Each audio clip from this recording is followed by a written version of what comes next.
Isa naman pong pagbati ng maganda at magpalang araw sa lahat po na minamahal natin taga-subaybay at tagapanood ng programang ito. Saan man po kayo naroon, ano man po inyong ginagawa, sana po ay kami inyong muling samahan sa loob ng ilang minuto upang tayo po ay mag-aral muli. Sa atin po mga first time viewers, welcome po kayong lahat sa isa na namang episode nitong Prophetic Insights na kung saan tayo po ay mag-aaral muli, susulyap ng mga katotohanan na nagsasabing ito po ay tunay na katuparan ng mga propesiya ng Biblia. At sa pagkakataon pong ito mga minamahal, tayo po ay magpapatuloy sa ating pagtingin sa kalagayan ng sanlibutan, sa larangan po ng ekonomiya, na pat masasabi natin na ang lahat ng ito ay may isang direksyon lamang na tinutumbok. Walang iba kundi ang kaisipan ng nasa katungkulan na dalhin sa ating harapan ito pong Sunday Sacredness by Law. At lahat ng ito ay kanilang kaparaanan. Subalit, bago tayo pumalaot sa ating pag-aaral, tayo muna ay sumandaling manalangin. Ama naming banal na makapangyarihan ka po sa lahat, Diyos na mahabagin. Sa pagkakataon pong ito, O Diyos, kami po ay nagpapasalamat sa pagkakataon na kami muli ay magkapag-aral. Samahan po kami at bigyan kami ng karunungan, pagkaunawa at bukas na isipan. Pagpalain po kaming sama-sama, O Diyos. Maraming salamat sa lahat sa matamis na pangalan ni Jesus. Amen. Sa pagkakataon pong ito mga minamahal ay titingnan natin ang kalagayan ng ating bansa, ng buong mundo, sa larangan ng ekonomiya. Sapagkat sa marami marahil ay hindi natin napapansin ang katotohanan, ang kalagayan na may isang gera o labanan sa larangan ng ekonomiya pagdating sa pagitan ng gobyerno at mga kapitalista. Marahil sa ilan ito lamang ay masasabi nating natural siguro sapagkat medyo mahirap talaga ang kalagayan. Subalit sa pagkakataon pong ito mga minamahal ay gusto kong tingnan natin ang katotohanan at base sa mga pahayagan, mga artikel na ating pag-aaralan ngayon ay makikita natin na ito po ay panukala ng mga nasa itaas upang labanan itong tinatawag nating mga kapitalista upang maisakatuparan ang kanilang adhikain. Kung kaya nga mga minamahal, ang katotohanan ay tayong mga maliliit ang naapektuhan. Subalit, alam natin na sa ating mga nakalipas na pag-aaral, doon po sa sinulat ni Masukato, ang sabi niya, gustong mangyari ng gobyerno that one day, people will walk up begging to the government. Kaya nga mga minamahal, gusto ng pamahalaan na sa kanila umasa ang sangkatauhan upang madali nila itong makontrol. Madali nila itong mapasunod. Subalit hanggat naririyan itong tinatawag na middle class, hanggat naririyan itong mga tinatawag na kapitalista, na kung saan sumusuporta at hindi nila makontrol sapagkat ito po ay may mga pribadong kaparaanan, ay hindi nila maisasakatuparan itong kanilang mga panukala. Kung kaya nangyayari ngayon ang matinding awayan, matinding labanan sa pagitan ng gobyerno at kapitalista na sa ilan hindi natin ito napapansin. Kung kaya nga po sa ating previous na pag-aaral ay nabanggit ko na kung bakit nangyayari yung mga krimen na nangyayari ngayon. Lalo't higit doon sa Estados Unidos, yung matinding nakawan sa mga grocery store, sa mga pharmaceutical company o enterprise, sapagkat marahil pinapahintulutan ng gobyerno. Sabi nga nung isang tagapagbalita ng Fox News, nangyayari ito sapagkat yung mga nasa posisyon ay pinapahintulutang mangyari. Wala silang ginagawa. Bakit? Sapagkat sa katotohanan na gusto nilang bumagsak itong mga kapitalista, bumagsak at malugi sila, mawalan sila ng negosyo, mawala ang pribadong sektor mga minamahal upang masulo nila. At mamaya titingnan natin kung ano talaga ang panukala ng gobyerno. Kung kaya nga mga minamahal ang ating pag-aaral sa oras na ito ay pinamagatan nating War on Capitalism. Isang gera laban sa mga kapitalista. Isang labanan laban sa mga kapitalista na masasabi natin na ang mga taong ito o ang mga pribadong sektor na ito ay pwede na tayong mag-predict na wala silang panalo sa gobyerno. Wala silang panalo sa gobyerno. That one day, matutupad lahat ng panukala nila. Kung kaya nga ngayon pa lamang, ay nakikita natin unti-unti ang mga katuparan nito. Ano po? Kung kaya nga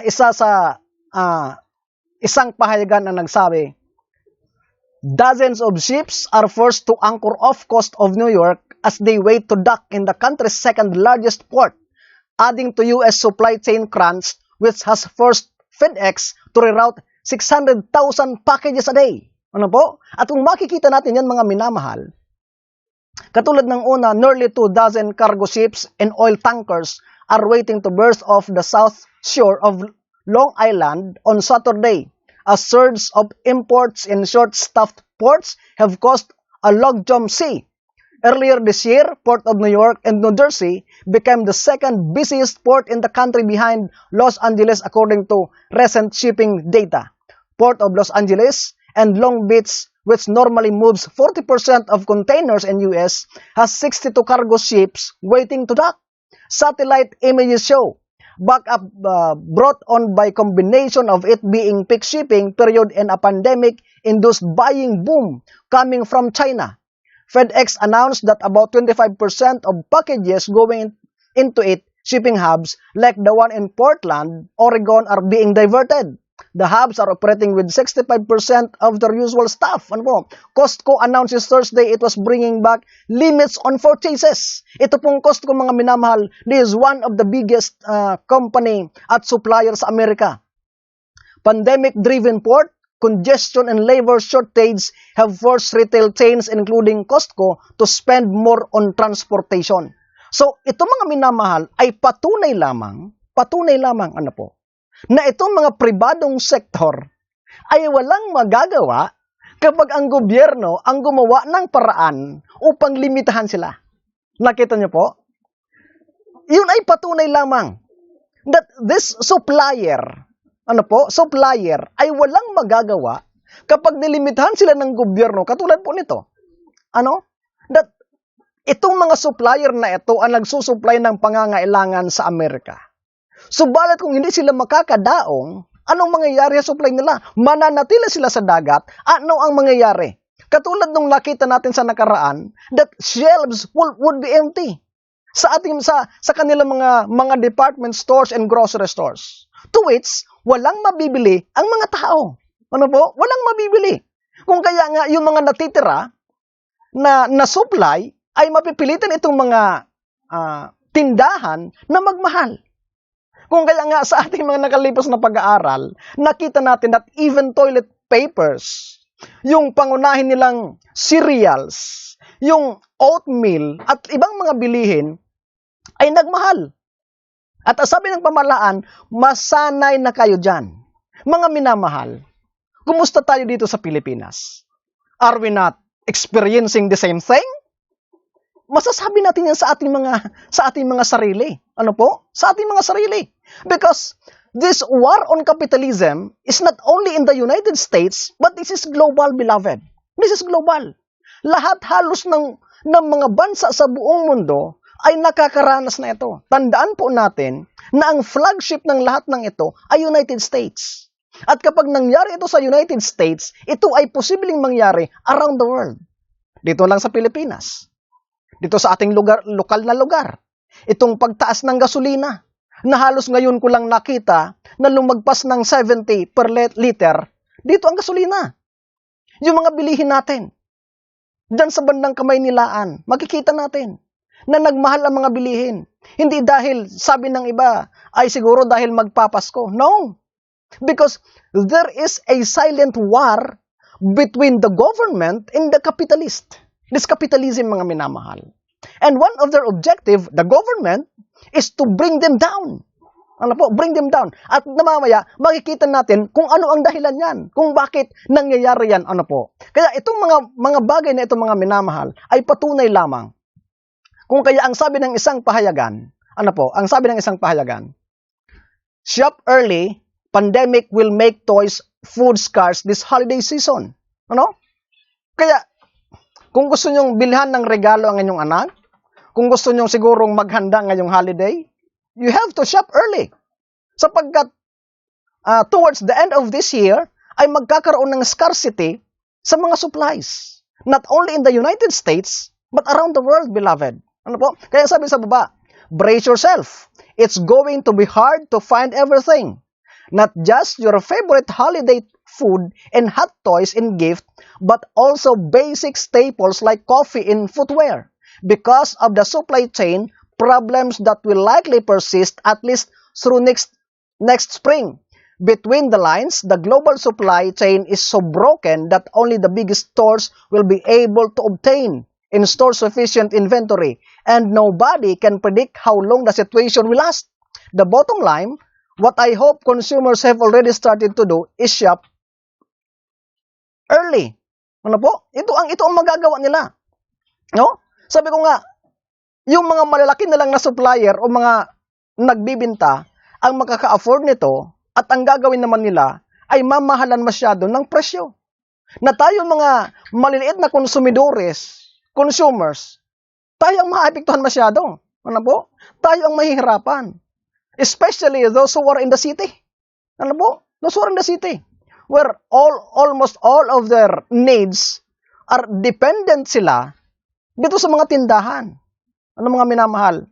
Kung kaya nga, ito ay patunay lamang mga minamahal na itong mga bagay na ito ay tunay na nangyayari. Tunay na nangyayari. Ang sabi ng The Guardian,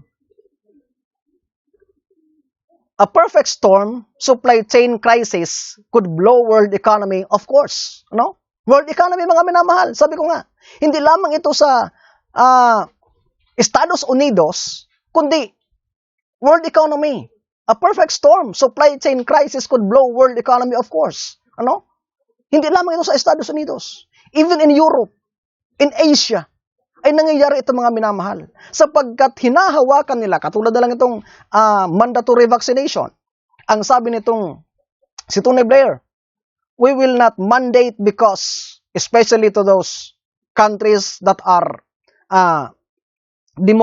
democratic, hindi nila gagawin na i-mandate ang vaccination. Yet, ang sabi niya, we will facilitate.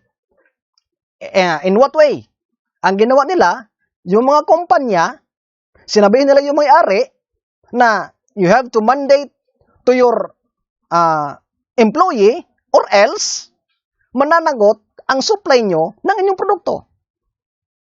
At yung mga hindi talaga sumunod, ngayon ay nililimitahan nila.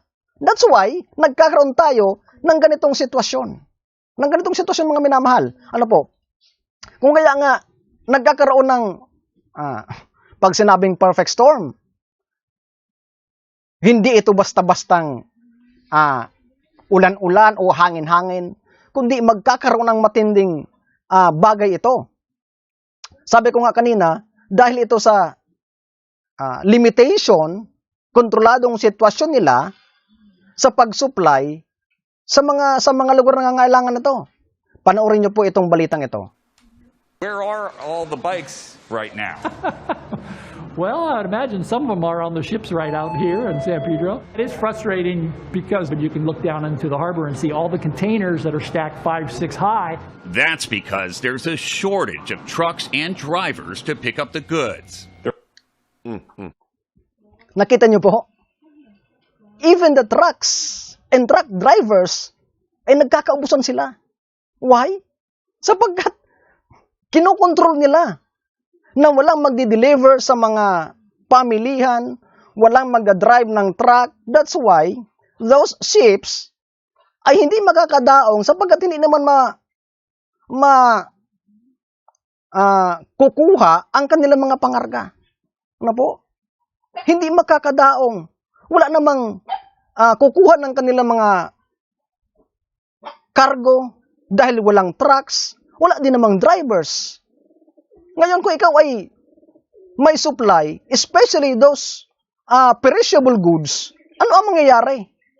Mabubulok, ibabalik sa'yo, malulugi ka, at walang mangyayari. Mga minamahal, ito ang gusto nilang mangyari. Ito ang gustong mangyari ng gobyerno. Even to our very own country. This is happening, beloved. Because the government, globally, has a war against this capitalism. Sapagkat sila ang humahadlang, ito mga kapatid, ito ang sole reason why all of this ay nangyayari sa pagitan natin. Because, sabi ko nga, they cannot impose their plan sapagkat itong kapitalista ang humahadlang nito. Bakit? Sapagkat, sabi ko nga, itong fulfillment of Revelation 13 ng no buying and selling, as long as may kapitalista at may black market, ay hindi nila ito mapapatupad. Kaya kailangan, mamaya makita natin, that the government will be the sole entrepreneur. Ano po? Kaya mayroon silang war against capitalism. Tingnan po natin ito. Ang sabi diyan, capitalism's war on the Sabbath. Sabi ni Morgan Guyton, the director of the Nola Wesley Foundation, which is the United Methodist Campus Ministry at Tulane in Loyola University in New Orleans, sabi niya, the concept of resting every 7 days is one of the most important legacies of the Judeo-Christian tradition. And modern capitalism has declared war on this idea of Sabbath. The one thing we would not do was to shopping on Sundays because Sunday was supposed to be the day for God and family. Ano po? Sabi doon, ito ang problema mga minamahal, ito ang problema. Ano po? Kung kaya nga, kung babalikan natin yung sulat ni Masukato na sinasabi ng iba na decades doon sa plan of the global elite, the economic forum in the inclusive capitalism. Pero hindi mga minamahal, I believe that she is an insider. Ano po? At sinadya nilang malabas ito para makita natin. Ano ang sabi niya? Yan. A moonshot guide to changing capitalism. Marahil hindi nyo napansin yan mga minamahal, pero yan ang nangyayari. Sabi diyan, the end was insight for our health crisis. But in June 2021, the global economy was still in the depressed state. As governments started debating their option for a new stimulus packages, government used a digital revolution to improve public services, from digital health to e-cards, and create a citizen-centered welfare state. Naintindihan niyo po ba yung tinatawag na welfare state? Welfare. One day, people will woke up that they are begging sa gobyerno natin. At ang gobyerno ang tumutulong sa kanila in a welfare state dahil wala silang kabuhayan. Wala ng pribadong sektor, walang mga kapitalista, walang kabuhayan ng tao, gobyerno ang magpapakain sa tao in a welfare state. Kaya ang sabi kanina, a moonshot, guide to changing capitalism. A moonshot guide to changing capitalism. Ano po? Kung makikita niyo mga minamahal doon sa taas, ano po? Kung makikita niyo doon sa taas ng slide na yan, dyan sa bandang kaliwa, nakalagay, The Great Reset. Time, 2030. Ano? So, kung papansinin natin mga minamahal, yan ang panukala nila. No? At sino po ang nananawagan nito? Walang iba ang Santo Papa. Ano po? Walang iba. This Great Reset ay panawagan ng Santo Papa. Kung kaya nga mga minamahal, lahat ng ito ay nangyayari dahil lamang sa kaisipan nitong hidden background nila na si Pope. Ano po? At siya ang may panukala nito. Kung naaalala niyo po yung mga previous study natin, ang sabi ni Pope, itong mga kapitalista ay mga plagues ito. Ano? Itong mga kapitalista, plagues ito. Hindi pwede silang manatili. Kailangang labanan sila. Ano po? Ang sabi ng isang pahayagan, Pope seeks Copernican revolution for post-COVID economy. Francis urged the government represented in the Apostolic Palace to contribute to the global initiative to provide vaccines to the poor and to use the pandemic to reset what he said was a sick economic model that exploits the poor in the earth. Francis has frequently called for the world to use the pandemic as a chance to reimagine a global economy that values people in the planet over profit, and one where fraternity and solidarity guide human relationships rather than conflict and division. Ano po? Sabi dito, he is seeking to reimagine a global economy. Anong global economy? Global economy, kaya sabi ko mga minamahal, hindi lamang ito sa Estados Unidos. Ang panawagan nitong si Pope ay pang buong mundo na baguhin ng buong mundo ang paraan ng ekonomiya. Na wala ng mga kapitalista, walang mga private sector. Kaya nga sabi ko mga minamahal sa ating previous study, doon sa panukala ng World Economic Forum, ang sabi niya doon, I own nothing and I'm happy. Because ang sabi ni Pope, itong rights to have a private property is a secondary rights. Mga minamahal, tandaan po natin yan. Kaya, panukala nitong si Pope na walang sino man, pag sinabing private property, private sector, itong mga kapitalista. So, that right is just a secondary right. Hindi yan ang primary. Kung kaya, babaguhin natin itong capitalism, strategy, system, na ang mangyayari na lamang ay gobyerno na ang nasa taas. Kaya ang sabi nga doon sa panukala nila, you will rent everything you need. You will rent from the government. Government will be the sole proprietor of everything. Ano po? Kaya sabi niya, use pandemic to what? To reset. Ibig sabihin mga minamahal, this pandemic is not the main issue sa lahat ng ito. Kung titingnan po natin ng mas malalim, ang main issue talaga dito, ang main program is about the economy, mga minamahal. To reset the economy. Bakit gusto nilang sirain ang capitalism? Sapagkat if they can destroy capitalism, they can easily bring the Sunday Sabbath. Ano po? Sapagkat itong mga kapitalista, hindi nila makontrol sa pagbukas ng kahit anong araw na gusto nila. No? Anong gusto nila? Sapagkat sila ay may pera at may negosyo.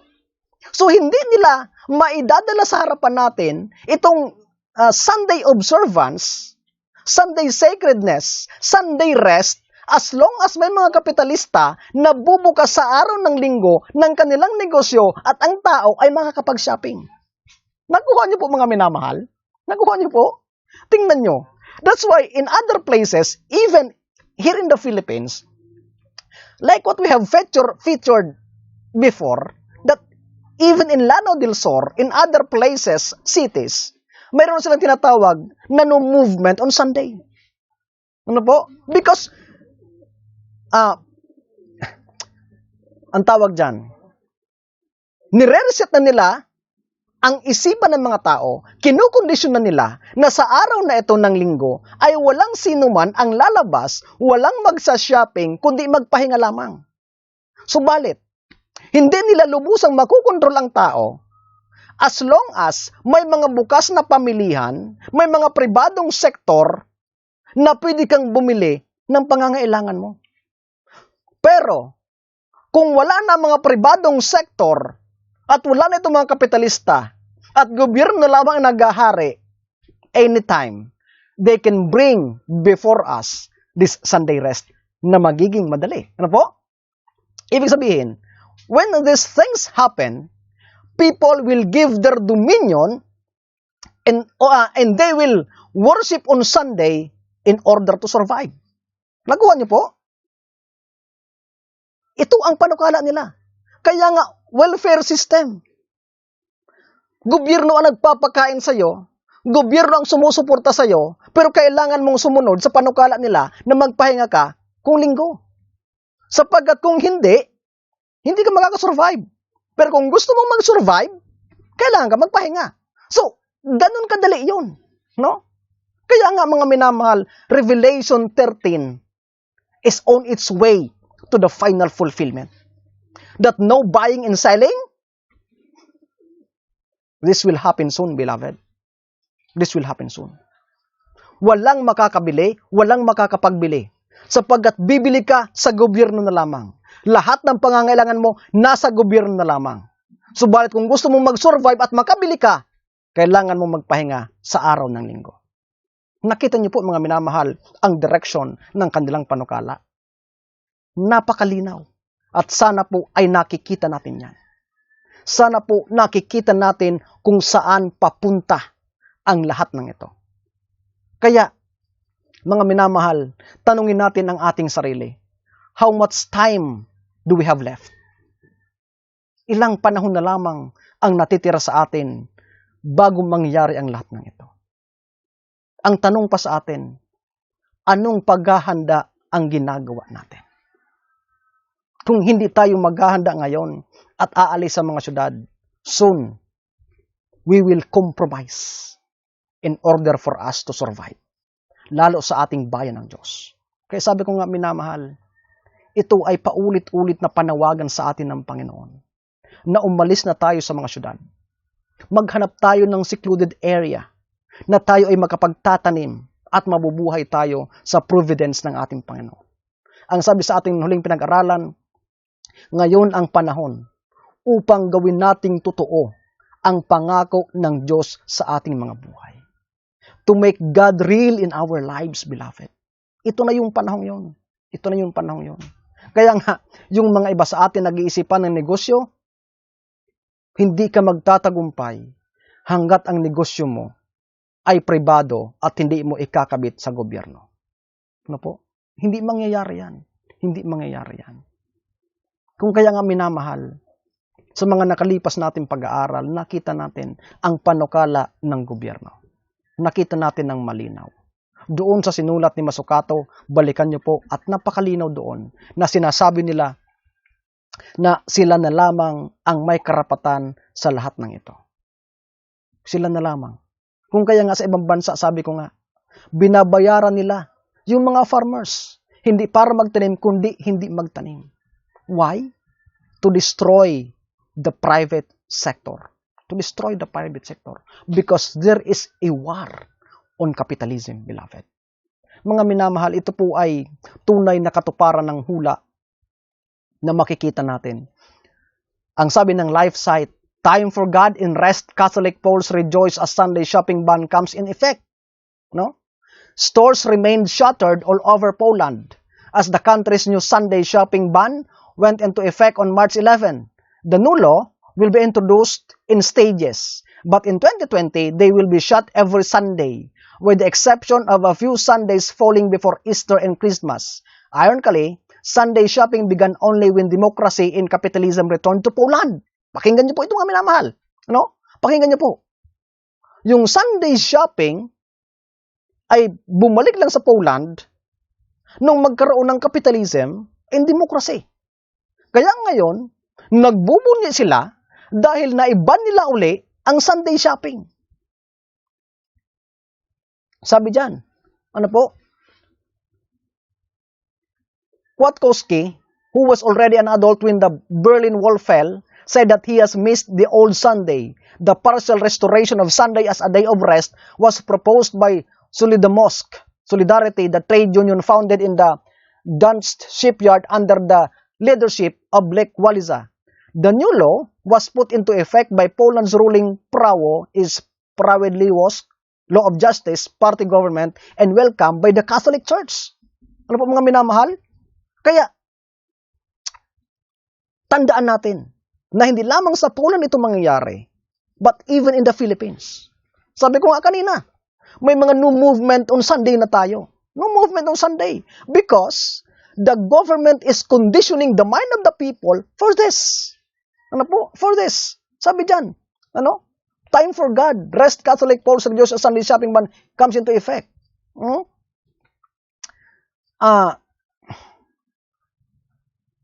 But in 2020, they will be shut every Sunday with the exception of few Sundays falling before Easter and Christmas. Nakita niyo po? Ngayon pa lang ay sinisimulan na nila ito. Kunyari, no movement on Sunday. No? Sapagkat pag wala ng capitalism, wala ng kapitalista, no shopping at all on Sunday. So it will be easy for them to impose Sunday rest. Ano po? Sapagkat itong capitalism entails privacy.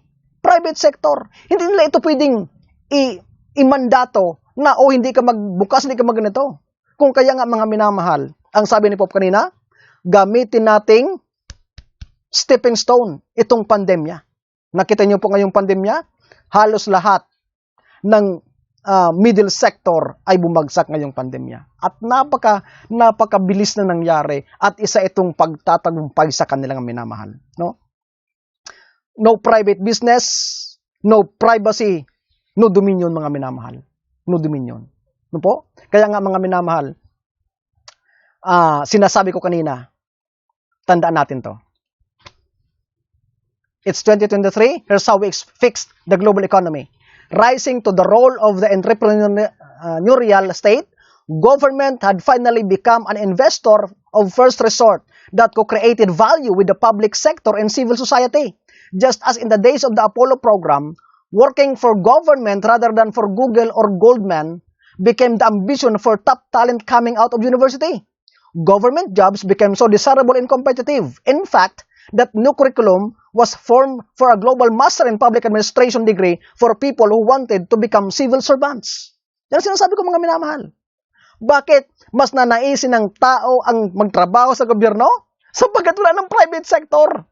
Mas nanaisin pa nila magtrabaho sa gobyerno kaysa sa Google kasi ito lahat ay mawawala. Kaya nga sabi doon, sole entrepreneurship. Government na lang. Government ang may-ari ng lahat ng bagay at anumang kailangan mo ay government ang magsusupply sa'yo. Ngayon, dahil government na lang ang tangi mong kailangan, pag nag-utos sila na magpahinga ka ng araw ng linggo, ay susunod ka kung gusto mo mag-survive. Kung kaya nga, even to the MasterCard, ay ginawa nila ng paraan na pag nag-exceed ka doon sa carbon dioxide emission, ay pwede nila kontrolin at dapat ka magpahinga. Mga minamahal, lahat ng ito, all things work together, na po, para sa isang adhikain na i-push itong Sunday rest by law. Kaya sinasabi ko mga minamahal, sa kaparaanan ito, wala silang pakialam either anuman ang maging kalalabasan, marami mang casualty, as long as ang sabi nga doon sa ating napag-aralan dati, itong mga Jesuit, walang malaking krimen na hindi nila gagawin para lamang matupad ang kanilang pangarap. Tandaan natin yan mga minamahal. Wala silang sinasanto, wala silang iginagalang na sino mang buhay hanggat matupad lamang ang kanilang mga pangarap. Kaya sabi ko nga mga minamahal, kung hindi pa natin ito nakikita ng mas malinaw, sana po magising tayo sa mga bagay na ito. With COVID-19 still rampant, the world woke up to the need to prioritize collective intelligence and put public value at the center of health. The US and the other countries dropped opposition to a mandatory patent pool run by the World Health Organization that prevented pharmaceutical companies from abusing patent to create monopoly profit. Ano po? Basahin niyo po, the US and other countries. Sabi ko nga mga minamahal, hindi lamang ito sa Amerika mangyayari, but other countries will follow. Entrepreneurial state. Sapagkat pag sinabing entrepreneurial state, private business, tatanggalin nila ito. The government will be the sole entrepreneur. Wala nang iba. The people will work for the government for there is no more private sector. Ano po? At ito ang sabi ni Pope na post-COVID economy. A welfare state where people are begging to the government. Ito ang mangyayari mga minamahal. Ito ang mangyayari. Tingnan niyo po ito. Siguro, marami sa atin ang nakakita nito pero marahil hindi natin alam ang ibig sabihin nito. Yan po ang insignia ng Roman Catholic Church, especially ng Jesuits. May dalawang susi. Isang gold, isang gray or white. Ang sabi diyan, since the 14th century, the two crossed keys have been the official insignia of the Holy See. The symbolism is drawn from the gospel and is represented by the keys given to the Apostle Peter by Christ. The gold one on the right alludes to the power in the kingdom of the heavens. The silver one on the left indicates the spiritual authority of the papacy on earth. The mechanism are turned up towards the heaven and the grips turned down, in other words, into the hands of the vicar of Christ, who is the Pope. The cord with the bows and that unites the grips alludes to the bond between two powers. Ano po? Ibig sabihin, mga minamahal, iyang susi na yan, the Roman Catholic Church has the dominion in heaven and on earth. Nasusundan niyo po ba, mga minamahal? That's why, lahat ng ito, walang ibang nasa likod nito, maliban sa Roman Catholic Church. Ano po? That if you want to have a livelihood, you must conform to the church. At nangyari ito, nung 538 to 798 BC, the 1,260 days or years, na noong panahong ito, na ang papacy ang naghari, kung gusto mo magkaroon ng kabuhayan, kailangan magpailalim ka, magpasakop ka sa simbahan. Subalit ang sabi ng propesiya, nung mawala ang Pope at magkaroon ng deadly wound, nawala ito. But mind you, beloved, na ang sabi ng Revelation, one day, this deadly wound will be healed. At makikita natin, mga minamahal, ang unti-unting katuparan ng kagalingan ng sugat na ito. Kung kaya nga mangyayari uli, ang katunayan na kung gusto mong magkaroon ng kabuhayan, wala kang ibang dapat sukuan ng iyong dominion, ang Roman Catholic Church. Because the vicar of Christ, which is the Pope, has the power in heaven and on earth. Mga minamahal, tandaan niyo po yan. Ano po? Kaya, our work is to unmask the enemy. Ito po ang trabaho natin, mga minamahal. Sapagkat the beast power ay nandito na sa atin. The beast, the government, sila ang magiging dependence natin, not Jesus. Kaya nga po, ang sabi ni Pope tells leaders, post-pandemic economic models must change. Sino ang sinasabihan niya? Leaders. Hindi lamang President ng United States, but all over the world. Sapagkat kung natatandaan yung mga minamahal doon sa mandatory vaccination, those world leaders na hindi nagpailalim, katulad ng Tanzania, ng Ivory Coast, ng iba pang mga bansa, ano ang nangyari sa kanya? Nawala sila. Sapagkat hindi papayagan nitong power that be na i-overpower mo siya at magkaroon ka ng dominion over him. Sapagkat siya ang may kapangyarihan nito. Ano po? Siya ang may kapangyarihan nito. Kung kaya nga, mga minamahal, ang sabi ng isang pahayagan, as Francis promoted economy of Francesco, he also includes a partner in the initiative, the Council for Inclusive Capitalism, meaning the magnates for the Ford Foundation, Johnson & Johnson, MasterCard, Bank of America, the Rockefeller Foundation, and the like. The council is formed by around 500 companies, which together represent $10.5 trillion in assets under the management and 200 million workers in over 163 countries. Sa palagay niyo, mga minamahal, ano po? Hindi kasama dito ang Pilipinas? Pope Francis aims at including all parties in this new humanism. In this relationship with the global companies, there are also strategic opportunities for funding the initiatives of the Roman Catholic Church. It's a win-win relationship. Nakuha niyo po, mga minamahal? All of this is nothing but the initiative of Pope himself. Ano po? Kaya nga po ang sabi ng manuscript release, in the world, gigantic monopolies will be formed. A few men will combine to grasp all the means to be obtained in certain lines of business. It is time for us to take our work out of the cities. Our sanitarium should be furnished with facilities for giving the sick the best of care, and they should be properly conducted, but they should be as far as possible from the cities. The whole world is to be tested, and obedience to the law of God is to be the test. Mga minamahal, sana po naging malinaw sa atin. Ano ang subukan ng Panginoon sa atin? Ang pagsunod sa kanyang kalooban. Na halos lahat ng ating mga gawain ay ilabas natin sa syudad. Maliban sa ilang simbahan, dito sa pagbintan ng mga aklat, restaurant. Subalit maliban dyan o ang iba dyan ay kailangan nating ilabas ng syudad. Tandaan natin mga minamahal, sabi ko nga, bakit fini-feature natin ang United States? Sapagkat sa kadahilanan lamang na ito. As America, the land of religious liberty, shall unite with the papacy, enforcing the conscience and compelling men to honor the false Sabbaths, the people of every country on the globe will be led to follow her example. Foreign nations will follow the example of the United States. Though she leads out, yet the same crisis will come upon our people in all parts of the world. Nakita niyo po? The same crisis will be felt in all parts of the world, including the very own country that we have, the Philippines. Kaya nga mga minamahal, sabi ko nga, ito ay sana'y panawagan sa atin na wala tayong dapat sayangin panahon, kundi hanapin ang kalooban ng Panginoon.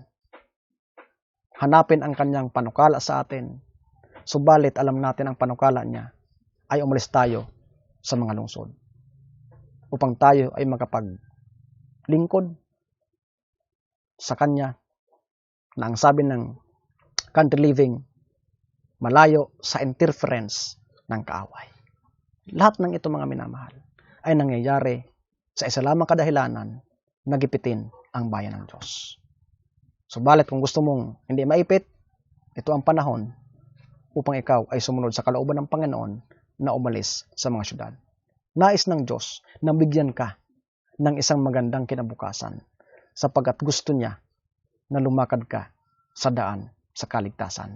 Sapagkat ang kanyang panukala ay hindi lamang tayo dito sa lupang ito, kundi sa langit na bayan. Ang pagpapala nawa ng langit ang sumaatin sa oras na ito.